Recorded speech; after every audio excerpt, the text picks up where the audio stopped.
リーゆえの伝統にはその随所に複雑なしきたりが見られる。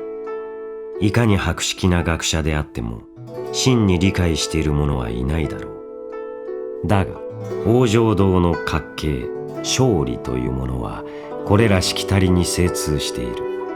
歴史が長く煩雑な宗戦儀式は司祭な伝統が失われつつあるが、それを勝利は漏らすことなく整えてしまう。若く見えるがこうも古き伝統への造詣が深いとは。彼の経歴は綿陽だ。旅はいつか終わりを迎える。慌てる必要はない。岩の力に特化した勝利は岩元素からなる創造物により味方に強固な盾を付与する。また同時に優れた戦闘技術も兼ね備えた頼もしい人物だ。凡庸な白鉄工であろうとも饒舌に語ることができる。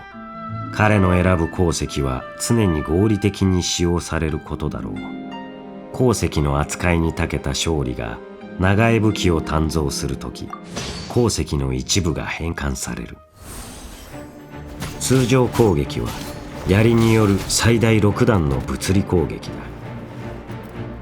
長押しするとスタミナを消費することで前方へと疾駆しつつ雨のような岩槍を落とし高い物理ダメージを与える。元素スキルを押すと大地に宿る岩元素を集結させ眼中を生成する。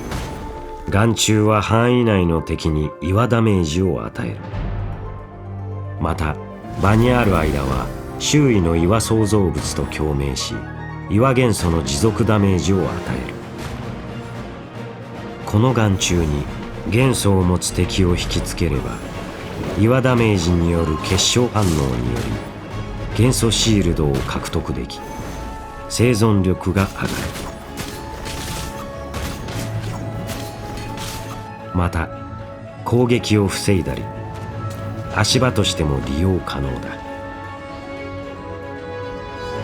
元素スキルを長押しすると付近の岩元素を爆発させ岩ダメージとともに玉章シールドを貼る。玉章シールドのダメージ吸収量は勝利の HP 上限に比例し岩ダメージであればより多く吸収できる。周囲に岩元素を持つターゲットがいるとき最大2体までを対象とし岩元素を消耗させる。ダメージこそないものの岩元素の装甲と鉱物を破壊可能だ。天賦岩の診断を解放すると玉章シールドの吸収量がさらに増す。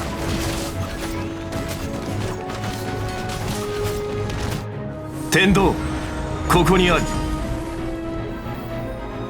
勝利が巨大な隕石を落とし範囲内の敵に高い岩ダメージを与えるとともに石化させ身動きを封じる。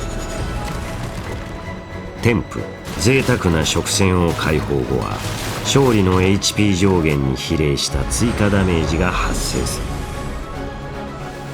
勝利は常に威厳に満ち余裕を崩さない。戦場に悠々と立つ彼は攻撃と援護を兼ね備えた傑物だ。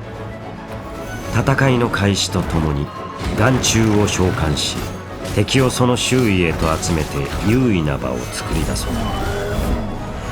その後玉章シールドで体勢を盤石なものとし通常攻撃と銃撃を駆使しつつダメージを与える。機が熟したら元素爆発により隕石を落とし敵を殲滅するといい。リーゆえが暗雲に覆われ人々の心が浮き足立つ中、勝利は宗戦儀式の主催者として準備を淡々と進めた。